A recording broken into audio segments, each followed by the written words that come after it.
What's up, y'all? Order in the court. Y'all already know what time it is. You know what time it is. I'm standing up because I'm teaching. Okay? Let's get this board together. Without further ado, let's get it crack-a-lack. They wrote me and they said, if I hire a personal injury attorney, can I include the 35% lawyer's fee on top of the agreed upon settlement? I plan to hire an attorney in the next few days to sue a business where I was injured very recently. There are a few things that express my interest in taking the case, but I've decided what's better for me is that I don't waste my time. If I win, can I make the defendant pay my lawyer's fee of 35% contingency fee on top of the settlement, or do I have to pay that out of my money? Alrighty, let's get it going. Okay, this is the first thing we're not gonna do. Okay, when we're looking to hire a lawyer, because I don't know what makes you think that somebody's gonna put their money up, put their time up, and not get paid. Okay, so the first thing you need to understand is that slave days are over. Okay? An attorney is not a slave. And I'm not saying that because I'm black. I'm telling you, none of us are slaves. The Caucasian attorneys, the Asian attorneys, the Hispanic attorneys, the Jewish attorneys, the British attorneys, okay, the attorneys from the Philippine Islands, okay, we're gonna talk about the attorneys from Africa, the attorneys from the Caribbean, the Australian attorneys. I can keep going on, I'll name all the continents and all the states. I don't care what color we are, okay, and where we are located. We are not slaves, and we will be paid for our work, or you won't get your shit, okay? So if you want your help, okay, you need to be willing to pagar la renta. That's what we call here in Texas, pagar la renta. Okay? Everybody in Texas know what that means. Pagar la renta. You better pay the rent, baby. Let's go. Okay? If you want that attorney to work for you, you're going to have to pay that 35% out your settlement fee. You already are getting, you're getting the best of anything that could be had, because you're not spending any of your money for this case. That attorney's office is putting up thousands of dollars to fight that case. You're not paying anything. If that attorney's office loses that case, they lost all their money. And you get to walk away scot-free with doctors visits that you haven't paid for and everything else. So an attorney has no reason to take a case unless they are a firm believer that they are going to win that case. And in winning that case, the contract will always have them get a piece of the what? Of the pie. Okay? And this is usually how a personal injury case is set up. And I'm going to just draw a good old peace sign, because we coming in peace, baby. We coming in peace, but don't try to do us. Okay? Don't you do it. A third of that is your money. Okay? Third of that is for you.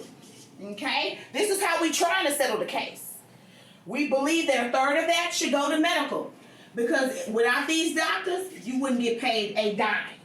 We need the doctors to testify. We need the doctors to make the medical bills. We need the doctors to diagnose, because we are not doctors, and neither are you. You need those doctors. They're going to get a piece of the pie. And the attorney is contracted for a third of that as well.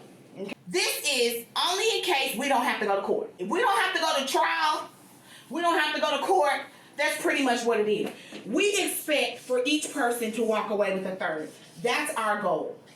Okay? However, Clinton, okay, Bill Clinton and George Bush, and we talk about the little Bush, not the big, are the last two presidents that made it easy for personal injury claims to be running the way that they're running. Why? Because the economy was bustling underneath them, and it was very easy for us to settle cases. Why? Because insurance money was easy to get. Insurance companies were not broke. Okay? Insurance companies are now broke. Corona took them out. Okay? During Corona, people were not driving their cars. They were not driving on the roads. That's a car. If you're not driving a car, what else are you not doing? Okay? Paying your damn insurance for that car. You're not paying. You're not paying insurance because you're not driving. Okay? So that means insurance companies' money is going down. They're losing money. What is another thing? Okay? Landlords are losing money, correct? Because we can't pay our rent during Corona or during hard times. Right now, people are getting evicted left and right because inflation is up, rent is up, and money is down. Landlords are losing money, okay? Because insurance companies are losing money and landlords are losing money, okay? Insurance companies are not able to pay out on these claims like they were doing during the Bill Clinton and George Bush era, okay? So a lot of y'all that try to use personal injury cases as a hustle have been getting stumped since probably the past 8 years. It's not that easy anymore, guys, okay? You gotta prove your cases now. I want you all to understand what the economy is made up of, because a lot of us don't understand. What runs the economy are banks. If the banks fall, the economy is done. Banks are important. Banks fund landlords and real estate, honey, because they own the mortgages on all the properties.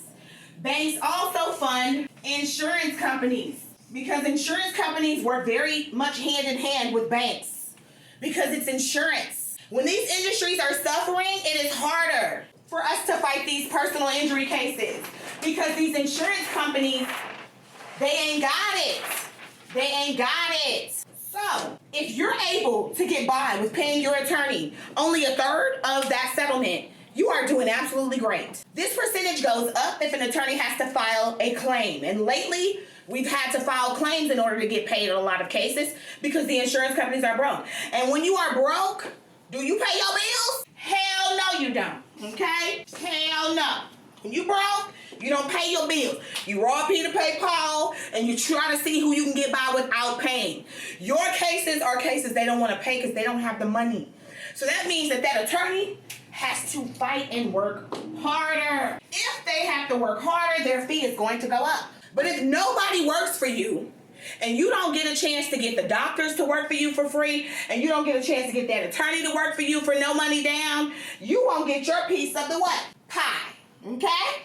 So what is this teaching us? This is teaching us not to be greedy. This is teaching us not to ask for shit that doesn't make sense. This is teaching us that when somebody helps you, you're supposed to pay it forward. And you're supposed to abide by your contractual duties. So with that being said, girl, hell to the no. To the no, no, no. Hell to the no. Hell to the no, no.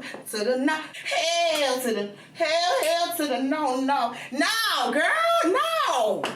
No. What insurance company is getting ready to pay 35% of your attorney's fees on top of what it? They're not going to do that. And a jury is not going to be able to award it. You getting your money out of the pot. They're getting their money out of the pot. That's the way it goes. That's the way it goes. And juries on negligence cannot award attorney's fees. Why? They can't award attorney's fees on certain cases because normally it comes out the pot. Okay? Now they can't award punitive damages, but that only increases the award that you get. So that's it. There are not attorney's fees that can be given on certain claims. So I would say in this case, you need to take what you have, be grateful, and move on. Or stand the chance of getting nada. Next case. Court is adjourned. I always try to get over. Biggest time I made that call. I'm locked up and facing charges. Who gon' fight these cases for me? I called Booker Law Firm. They got the job done. They were right there for me. For more information, contact the Booker Law Firm at 713-292-2225.